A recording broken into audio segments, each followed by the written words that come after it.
저는 아버지하고 대화를 한 적이 별로 없거든요. 그냥 귀가 안 들리시니까요.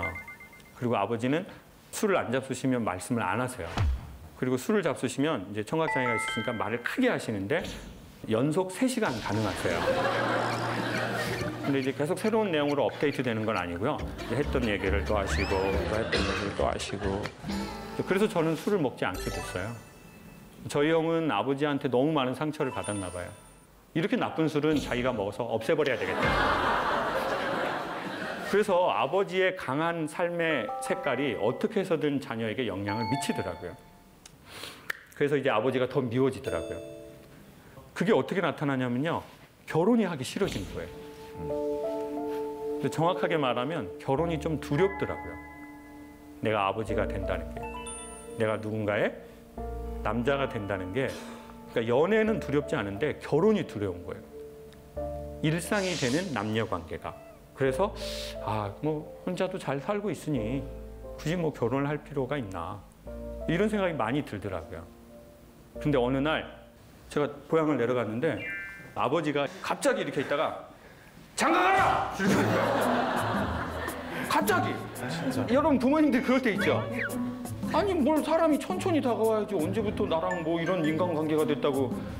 그러니까, 이렇게 됐겠죠 표정이. 속으로는 이런 거예요. 지금 내가 둘 때문에 장가를 안 가는 건데. 제 마음에 그게 있었어요. 그리고는 이제 아버지 갈게요. 가죠. 때 되면 다 가죠. 한 번 더 꾹 누르면서 그래 내가 소통 강사니까 한 번은 더 참아야지. 그래야 강연에 에피소드라도 생기지 않겠어? 제가 어금니를 꽉 다물고 네 아버지 갈게요. 네 좀 가죠. 네 이제 갈게요. 근데 아버지가 더 화를 내면서 나이가 먹었으면 장가를 가야지. 너 친구들은 다 장가를 가갖고 봐. 애를 낳고 그래. 제가 그래서 더 이상 못 참겠는 거예요. 갑자기 벌떡 일어났어요. 그리고는 아빠한테 뭐라고 할 수는 없으니까 괜히 엄마한테 그게 또 가잖아요. 엄마한테 엄마 나 갈게. 근데 이제 제가 부모님 전라도 분인데 제주도에 사셔서 제가 이제 제주도에서 태어나서 살았거든요. 제주도가 비가 갑자기 올 때 있잖아요. 비가 막 엄청 오는 거예요. 근데 엄마가 된장을 가져가라고? 풀어지겠는데? 근데 저희가 또 그 당시에 어설프게 철이 나가지고 그래 엄마가 해줄 수 있는 게 없지. 근데 엄마의 인생 60년, 70년 동안 하셨던 이 된장이 엄마의 영혼을 주는 거야. 안 먹어도 가져가야 돼. 제가 이런 어설픈 철이 들었었어요. 그래서 엄마가 된장을 옹기가 숨을 쉰다고 옹기에다가 넣어놨어요. 이만한 옹기에 된장을 넣어놓고 제가 쥐포를 좋아하는데 제주도의 쥐포가 맛있다고 시장에서 이만한 쥐포를 30장을 검정 봉지에다가 넣어가지고 이걸 갖고 가라고 하는 거예요. 저는 또 트렁크가 하나 있고 여기서 지금 멋지게 딱 뛰쳐나가야 되잖아요. 아버지 됐어! 딱 가는데 트렁크에 된장 봉지를 넣었는데 모양이 하나도 안 나는 거예요 이게. 그리고는 비가 오는 골목으로 딱 나갔어요. 됐어 엄마 내가 다시는 집에 오나 봐. 저희 엄마가 키가 한 150 조금 넘으시거든요. 이제 허리도 쌍엑스라지 입으세요 엄마가. 이제 표범 입으시고 이제 뽀글뽀글 파마에 이제 엄마가 우산을 갖고 막 이렇게 나온 거예요. 전 저희 엄마가 세련되지 않아서 더 슬퍼요. 엄마가 돈도 많고 사회적으로도 뭔가 괜찮고 그러면 덜 슬프겠는데 예전에는 엄마가 부끄러워서 슬펐는데 이제는 다른 슬픔인 것 같아요. 차라리 나보다 되게 돈이 많고 건물도 있고 몸도 쌩쌩하시고 멋도 막 내시면 내가 덜 슬프겠는데. 근데 엄마가 우산을 들고 막 나온 거예요 이렇게. 근데 이제 엄마가 키가 작으니까 우산 끝이 자꾸 제 눈을 찌르는 거예요. 이게 지금 너무 슬픈 장면인데 된장은 무거워 엄마가 우산은 찌르고 빗물은 계속 눈구녕을 쑤셔대고 있고 이게 뭔 블랙 코미디야 이게. 그리고 엄마가 저를 안으시면서 이렇게 말하는 거예요. 상호가 네가 이해해라. 너희 애비 저렇게 평생을 살았다. 네가 이해해. 너희 애비가 저렇게 평생을 살았어. 네가 이해해. 야, 그런데 딱 두 사람의 느낌이 생각이 나는 거예요. 아주 오랜 세월 힘든 일을 오래 한 그 남자의 느낌과 네가 참으라고 네 아빠가 평생을 저렇게 살았다고 슬프게 맨발로 뛰쳐나와서 골목에서 아들을 안고 있는 느낌이더라고요. 엄마 아버지가 제 또래 조금 전후에 저를 낳으셨어요. 저는 아이가 셋이거든요. 저는 이제 제 또래에 비해 경제적으로 조금 나은데요. 솔직히 저는 이제 둘째, 셋째가 쌍둥이인데 걔네들이 좀 부담스러운 게 있어요. 어린이집을 다니는데 내년에 군대 갔으면 좋겠어요. 장기 복무했으면 좋겠어요. 무섭다, 진짜. 해병 수색대 같은데. 근데 너무 솔직한 얘기예요. 아이가 부담스러운 거예요. 제 공간도 없고 얘네들을 위해서 돈도 미리 계속 모아둬야 되고. 근데 그 생각이 드는 거예요. 괜찮지 않은 아빠인 나를 발견하면서 아, 그 남자 귀가 안 들리고 노동일을 하고 자식이 6이고 어머님 먼저 돌아가셨고 아버지에게서 학대를 받았던 그 남자는 내 또래에 무슨 생각이 들었을까? 그러니까 아버지 말고요. 그 남자. 나랑 나이가 엇비슷한 그 남자는 그때 무슨 생각이 들었을까? 나랑 나이가 비슷하거나 나보다 어린 여잔데 아이가 여럿이고 자기의 취미도 없고 술을 마시지도 못하고 그 여자는 무슨 생각이 들었을까? 저는 스트레스를 받으면 자전거도 타고 바이크도 타고 가끔은 해외로도 여행을 가고 가끔은 명품을 사기도 하는데 그 남자는 스트레스를 받았을 때 무엇을 했을까? 그 생각이 제가 힘드니까 드는 거예요. 제가 부담스러우니까. 근데 어느 날 전화가 온 거예요. 여보세요? 제주도에 있는 한 치과래요. 제가 아, 강의 의뢰하시려고요? 그랬더니 그게 아니고요. 저 아버지가 누구누구씨 맞으세요? 예, 저희 아버지인데 왜 그러세요? 아버지가 그 치과병원에 임플란트하고 뭐 치료 같은 걸 받으러 오셨는데 뭐 치료비를 저한테 낼 수 있냐고 물어보라고 그래가지고 전화를 했다는 거예요. 그래서 제가 나 아빠랑 안 친한데. 예. 얼마 나왔습니까? 그랬더니 아버지가 수입 재료로 하시고 싶으시대요. 그리고 신경치료는 금으로 하시고 싶으시대요. 그래서 돈이 좀 많이 나왔는데 아시죠? 치과 이거 하면 좀 꽤 많이 나오는 거예요. 저보고 내겠네요. 또 이렇게 정지 화면이 또 되더라고요. 이렇게. 예, 제가 하겠습니다. 잘 부탁드릴게요. 계좌번호 저한테 주세요. 그리고 전화를 끊으려는데 코디네이터라는 분이 그러시는 거예요. 그런데요, 할아버지가 전화 받고 달래요. 예? 저희 아버지 귀 안 들리시는데? 아, 모르겠어요. 할아버지가 전화 받으라고 막 옆에서 큰 소리로 뭐라고 하시는데 어떻게 하실 거예요? 그러는 거예요. 저는 아버지랑 전화한 적이 없지 않습니까? 마치 신이 인간에게 전화를 했는데 당신은 이 전화를 받을 거냐고 물어보는 것 같은 거예요. 바꿔주세요. 근데 정말 아버지가 전화를 받으시는 거예요. 저는 가만히 있죠. 아버지가 소리가 안 들리시니까 뭐라고 할 게 없잖아요. 아버지가 이러시는 거예요. 막둥이냐! 아버지다! 그리고 마지막으로 이렇게 말하시더라고요. 아주 작은 소리로. 미안하다.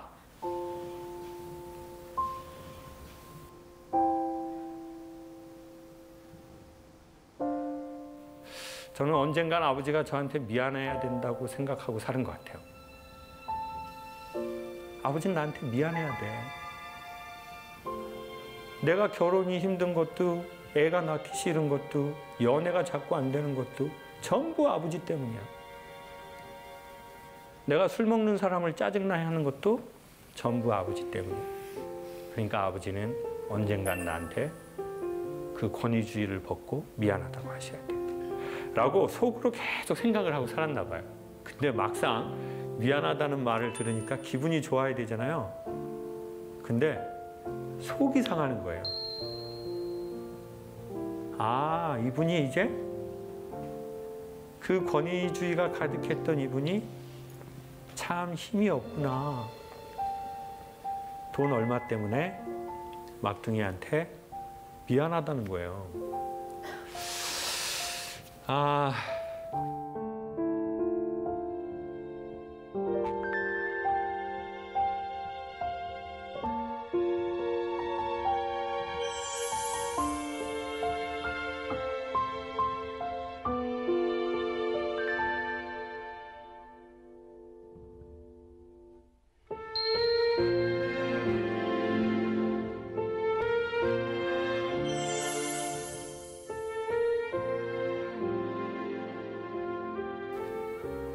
저는 고향에 가면은 돈을 엄마한테만 드렸어요. 아버지한테 돈을 드렸더니 윷놀이로 사회에 환원을 하시더라고요. 그때 이렇게 마음을 먹었죠. 아, 우리 아버지는 돌아가실 때까지 돈이 없어야 돼. 그래야 문제를 안 일으키시지. 나이가 드셔도 계속 문제를 일으키시는구나, 아버지는. 그래서 돈을 안 드렸는데 그 미안하다는 사건 이후로는 아버지도 윷놀이를 하시든 화투를 치시든 돈이 있어야 되겠다는 생각이 처음 들더라고요. 그래서 집에 갈 때마다 엄마 몰래 1번, 2번, 3번 돈을 드렸어요. 그랬더니 아버지도 바뀌시는 거예요. 근데 아버지가 어떻게 바뀌시냐면요. 우리 아들 아빠가 뭐 예전에 상처를 많이 줬지. 근데 아빠가 이제는 관계를 회복하고 싶어. 이렇게 다가오는 게 아니라 제가 집에 갔다가 서울을 가는데 공항에 나오시고 싶대요. 이거는 뭐 저희 집에서는 남북통일 같은 일이에요. 이거는. 아버지는 좀 이런 스타일 있잖아요. 자식이 오든 가든 딱 안방에서 절대 이렇게 움직이지 않으시는 스타일이에요. 엄마는 항상 표범 입고 나와서 우셔요. 공항에 나서. 늘 울 일이 많거든요. 남편은 귀가 안 들리고 남편 역할을 못하고 돈은 항상 없고 애들은 많고 일은 항상 생기고. 그럼 엄마는 공항에서 맨날 이렇게 울어요. 아가 가, 아가 가라, 응 가, 응. 그러면 제가 이렇게 주민등록증 보여주고 딱 돌아보면 이제 엄마 울고 있잖아요. 그럼 엄마 울지 좀 마. 이민 가나? 그리고 울 거면 공항에 나오지 마. 아우, 나는 사람 우는 거 너무 싫어. 왜냐면 어려서 내가 감당이 안 될 때 엄마 우는 걸 많이 봤거든요. 나는 엄마를 도와줄 여력이 전혀 안 되고. 근데 이제 그날은 엄마는 무릎이 아파서 못 나오시겠다는 거예요. 그리고는 아버지가 저랑 공항을 가겠다는 거예요. 생애 최초. 제 의식이 생기고 나서는 아버지하고 단 둘이 공항을 가는데 이게 외국인하고 길을 걷는 것보다 훨씬 어려워요. 뭐 할 말이 없어. 아빠 언제 이혼하세요? 이런 뭘 대화를 해야 되는데. 그래서 이제 할 말이 없어가지고 그냥 공항에 갔는데 얼른 돈을 드리고 떠나야 되겠다는 생각이 들더라고요. 그래서 제가 이제 미리 돈을 준비를 좀 했죠. 아버지, 엄마한테 얘기하지 마세요. 조금이에요. 그리고는 주민등록증을 보여주고 들어가 버렸어요. 근데 아버지가 거기서 저를 보고 계시면 이게 좀 자식이 쌩하고 들어가는 게 좀 그렇잖아요. 근데 문제는 아버지가 저기서 저를 보고 계시면 제가 돌아보고 아버지랑 눈이 마주치잖아요. 그러면 제가 울 것 같은 거예요. 근데 그냥 우는 게 아니라 약간 통곡을 할 것 같은 거예요. 제가 울 이유가 아무것도 없는데. 뭐 아버지가 돌아가신 것도 아니고. 그래서 제가 우리 아버지 영화를 찍으시네. 영화를 찍으셔. 이거 왜 나오셔서 이런 어색한 분위기를 만드시는 거예요? 네, 여기 있습니다 하고 이렇게 딱 돌아봤는데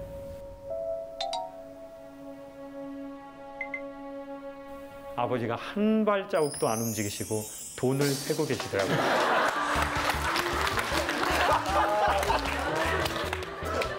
돈이 신권이었거든요. 제가 이제 아버지 기분 좋으라고 신권을. 근데 이제 신권이 이렇게 딱 뭉쳐져 있는 거 아시잖아요. 이게 돈이 잘 안 넘어가니까 아버지가. 그래서 하시더니 저희 아버지가 이제 뭐 일반 노동일을 하셨으니까 아버지는 이렇게 자켓을 잘 입지 않으셨거든요. 아버지는 그냥 점퍼를 입으셨었어요. 이제 그걸 입고 아버지가 그냥 가시는 거예요.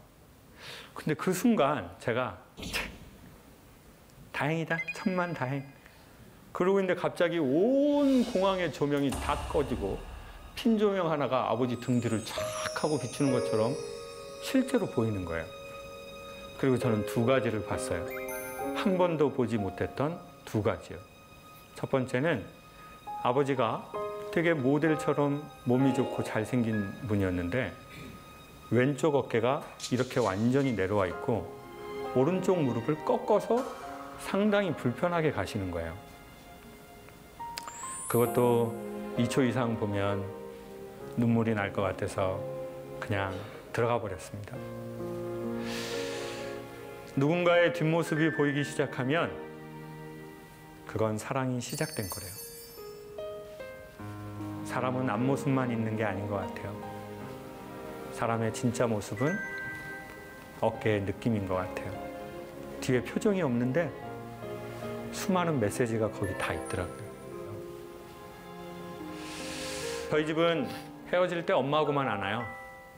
아버지는 절 한 번도 안아주신 적이 없어요. 그리고 제가 가서 아버지를 안아서는 안 돼요. 그건 개념이 없는 행동이에요. 마치 이병희 장군님께 군대 생활 열심히 하라고 안아드리는 거랑 똑같아요. 장군님 군대 생활 힘드시죠? 이게 말이 돼요? 이병 주제. 근데 제가 어떻게 아버지를 안습니까? 그런데 뭐 그런 일이 한 두 번, 이제 치과 사건 한 번, 공항 사건 한 번. 그러고 나서는 이제 제가 엄마하고만 딱 안고 저 아버지 있는 쪽에 가서 이게 약간 저도 모르게 저 이렇게 가가지고 어색하게 아버지를 딱 이렇게 아는 거예요. 근데 저희 아버지가 이러고 계시는 거예요.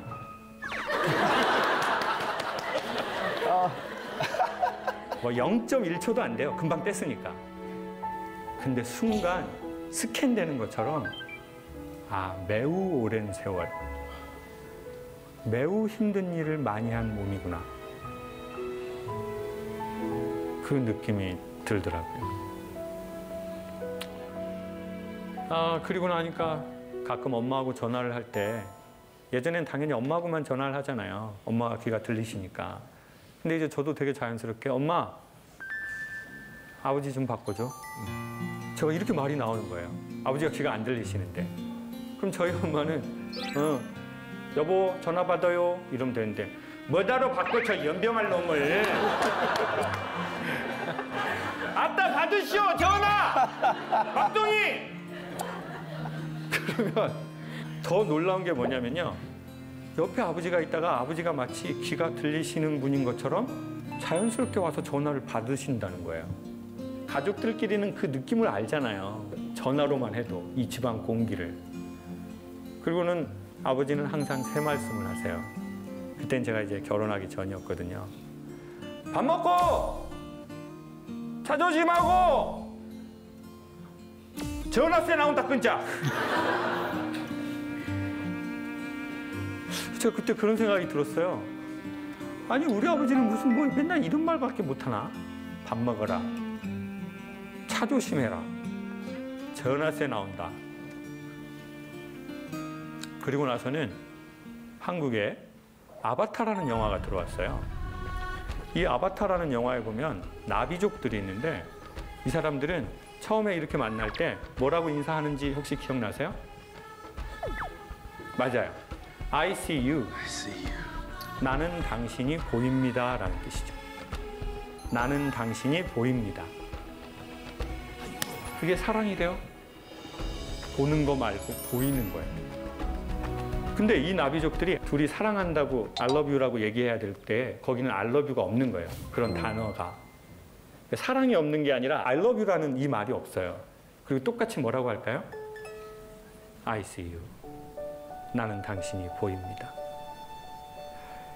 이게 흔해 빠진 사랑한다는 말보다 더 사랑의 본질을 보여주는 것 같아요. I see you. 나는 당신이 보입니다. 근데 그 영화를 딱 보는데요, 아버지 얘기가 해석이 됐어요. 저희 아버지의 어렸을 적은 밥을 먹는 게 당연하지 않았기 때문에 식사가 안녕이에요. 식사를 제때로 하는 게 그게 평안이죠. 그러니까 옛 어른들은 만나면 뭐라고 인사를 서로 하시는 거예요? 식사하셨어요? 그리고 헤어질 때 식사하세요?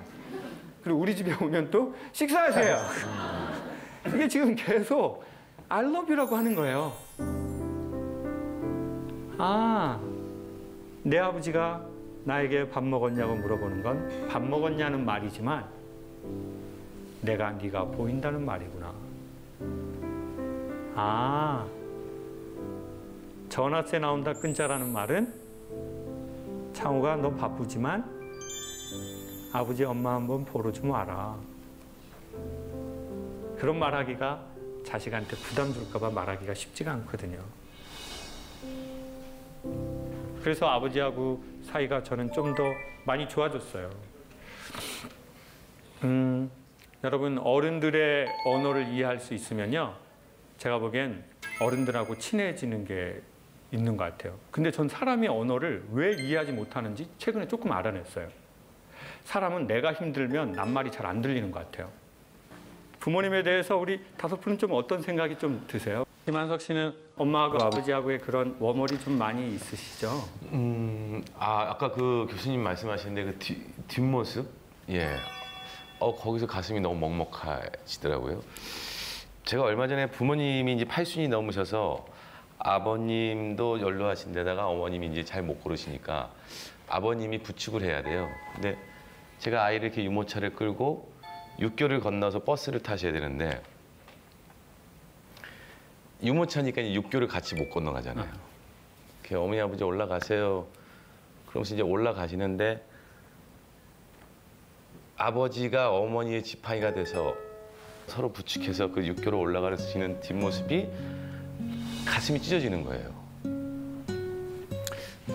그냥 내가 태어나서 부모의 뒷모습을 처음 본 것 같아요, 저도요, 그때. 오늘 교수님 강의가 그냥 저를 많이 이렇게 반성하게 되네요. 네. 잘해. 예. 우리 이재용 선배님은 좀 돌아가셨지만 아까 그 노래라는 추억의 워머를 갖고 계시잖아요. 지금은 제가 노년이 얼마 남지 않은 나이기 때문에 제가 저 나이가 됐을 때 어떤 모습으로 내가 살아가게 될까 이런 생각들을 자주 하게 되는 것 같아요. 오늘 선생님 강의하신 내용 중에서도 개인사를 말씀하시는데 굉장히 저하고 오버랩되는 부분이 많이 있었어요. 그래서 특별히 또 강연도 가슴 깊게 다가왔고 되게 그립네요. 오늘 또 돌아가면서 저 술 먹을 것 같아요. 부모님 생각하면서. 그러면 가능하시면 어머니하고 아버지한테 영상 메시지 한번 하실까요? 왜냐면 다른 분들은 대부분 살아 계시니까 부모님이.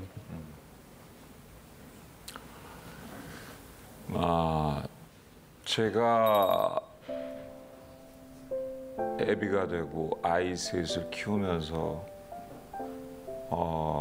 아버지 어머니께서 짊어지셨던 그 삶의 무게를 이제야 이해를 하는 것 같습니다.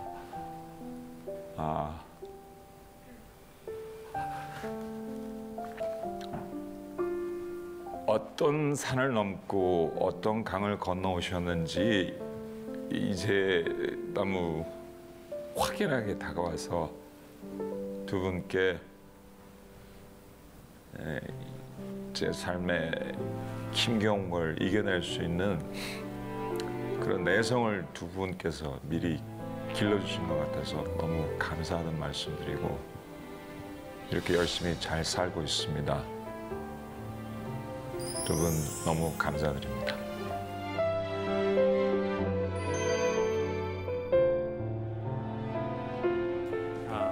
얼마 전에 아프리카를 다녀왔습니다. 월드비전이라는 NGO가 있는데요. 어느 날 강의를 의뢰했는데 제가 거기를 가서 이렇게 말씀을 드렸어요. 강의가 끝나고. 자, 우리 힘든 아이들만 보여주고 돈을 받는 세상은 지났습니다. 오히려 뭔가 후원자들에게 좋은 강연 콘텐츠를 주고 그걸 강연화해서 그분들에게 관심을 유도합시다. 그래서 그분들이 시키지도 않은 건데 제가 막 이걸 하자고 했어요. 이 프로젝트를. 이러한 현상을 영어에서는 OGR 현상이라고 하거든요. 예, 오지랖이에요. 맞아요, 오지랖. 맞아요, 저 오지랖 좀 있어요. 오지랖. 누가 시키지도 않았는데. 그래서 제가 이제 오지랖을 펴서 아프리카를 가게 됐어요. 그래서 전 처음에 뭐 우물 파거나 학교 짓는 거를 할 줄 알았는데 갑자기 거기에서 내전 지역을 가자는 거예요. 그래서 속으로 이건 아니다라는 생각을 했어요. 이거는 좀 많이 갔다. 이게 내가 내전 지역은 지금 싸우고 있다는 거고 총을 쏘고 막 이러는 건데 어디를 가냐고 그랬더니 수단에서 내전이 일어나서 우간다로 100만 명의 난민이 왔는데 그 난민 캠프에 가서 이야기들을 강연으로 만들어서 사람들에게 유익한 강의를 만들자는 거예요. 그래서 이제 갔다 왔어요. 근데 난민촌에서 뭘 봤냐면요. 엄마 아빠가 싸우는 거는요. 아이에게 내전이래요. 그리고 그 내전은 아이 안에 있는 셀프텔러와 자기와의 관계를 악화시킨대요. 그러니까 어린 나이에 아이들이 소년병이 돼버렸어요. 부모에게 보호받아야 할 때에 보호받지 못하잖아요. 아이는 얼른 크는 경우가 있습니다. 근데 문제는 뭐냐면 어른 아이가 돼버렸다. 어른 아이. 이게 바로 어쩌다 어른인 것 같아요. 어린아이 때 어린아이처럼 보호를 받고 어린아이 때 좀 응석도 부리고 어린아이 때 자기가 하고 싶은 것도 좀 했으면 좋았는데 그걸 못하게 된 거죠. 그리고는 어쩌다가 시간이 지나서 뭐가 됐다고요? 어른아이가 됐어요. 근데 이 어른아이는 평상시엔 잘 안 드러나다가요. 관계를 맺으면 드러난대요. 그게 연인 관계든 부부 관계든 부모 자식 관계든 뭔가 업무가 아닌 좀 친밀하고 중장기적 관계를 맺을 때 우리 안에 있는 그 아이가 이렇게 드러난대요. 그럼 그 아이를 어떻게 해야 치료할 수 있을까요? 저는 아버지가 그림을 좀 하셨어요. 이 그림을 하셔가지고 이제 많은 환원을 하시고 무소유를 이루셨거든요. 그래서 저는 엄마 아빠가 싸우는 거를 많이 봤어요. 근데 그때 엄마가 너무 현명하시게요. 아빠가 이제 며칠 집을 나갔다가 들어오면 전쟁의 시작이에요. 그럼 얼른 저보고 도망가라고 그랬어요. 그래서 저희가 도망가면서 무슨 마음이 들었을까요, 그 아이가? 엄마를 내버려 두고 내가 여기서 도망간다는 죄책감이었어요. 그리고 이제 저는 어린 나이에 계속 도망갔어요.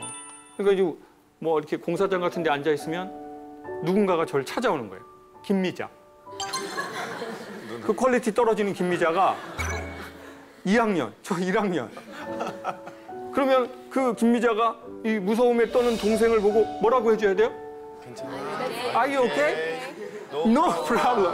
Don't worry. And I love you. 그렇지만 김미자는 그러지 않았어요. 저한테 와서 이렇게 말하더라고요. 야!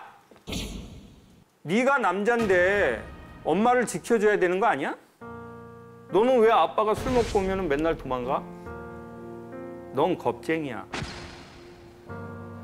그러면 이제 저는 제가 거기서 무슨 말을 하겠어요? 아빠가 너무 무서워가지고. 그리고는 저는 얼어버려요. 그래서 어떤 일이 벌어졌냐면요. 나이가 먹고 내가 이 사람하고 좀 불편하잖아요? 그럼 도망가 버리고. 저 사람하고 싸울 것 같잖아요? 그럼 아예 말을 안 해버려요. 사실은 조금 싸우고 뭔가 좋아져야 될 게 있거든요. 근데 그게 너무 두려운 거예요. 자, 그러면 이 아이는 어쩌다가 어른이 돼버립니다. 시간이 지났으니까. 그리고 사회활동은 어른 활동을 하기 때문에 자기가 어른이라고 착각할 수 있어요. 근데 아이가 관계 속에서 드러나거든요. 그러면 정말 큰 사랑이 있지 않으면 사람들은 그 사람을 비난하게 돼 있습니다. 야, 너는 뭐 겉은 막 번드르르한데 너는 왜 그러니? 저는 우리의 굳어버린 아이들이 있다면 우리가 거기를 찾아가야 좋겠다는 생각이 들더라고요. 그리고는 뭐라고 말해주면 좋죠? Are you okay? No problem. Don't worry. And I love you. 그리고 마지막 긴 대사 뭐죠? 네가 이 힘든 상황을 통해 우리에게 얼마나 소중한 존재라는 걸 넌 결코 잊어서는 안 된다. 그러면 우리의 사연은 그게 자기의 직업이 되기도 하고 그게 자기의 콜링이 되기도 해요. 근데 위로받지 못한 사연은 이거는 그냥 사연입니다. 그리고 사연 많은 인생, 사연 많은 집안이 돼버리는 거죠.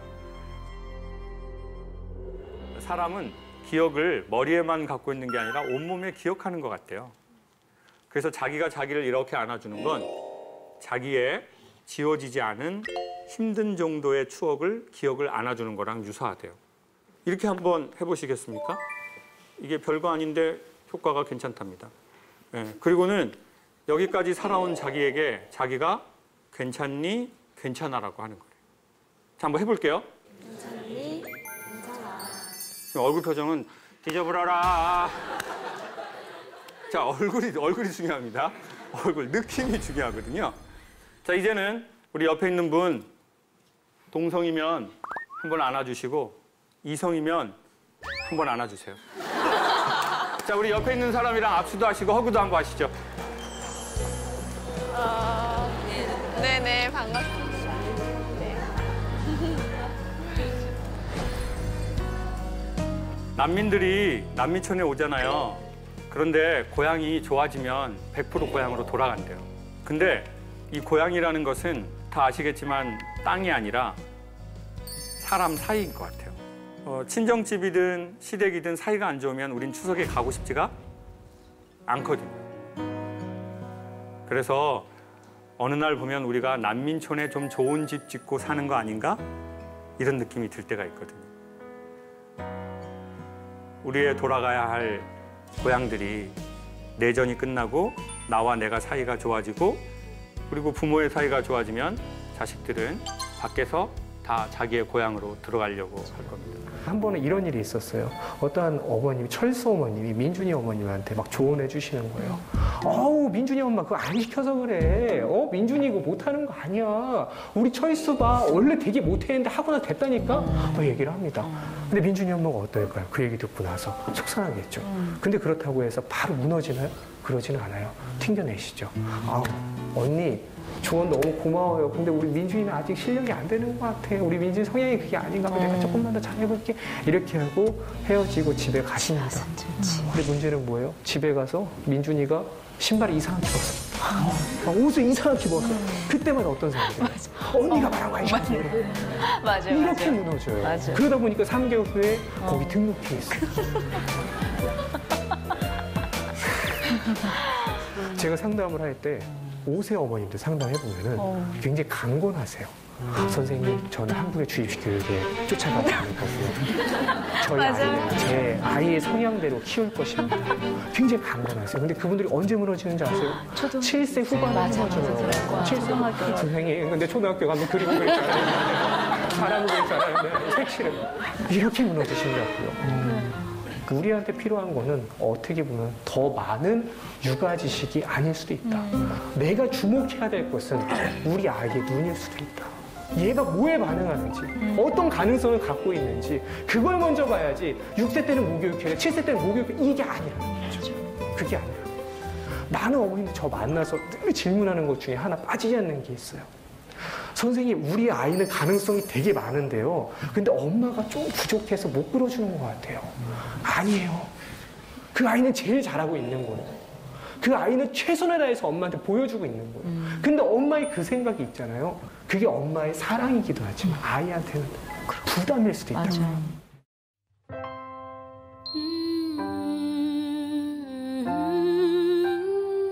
내가 더 잘해야 되는 것 같아.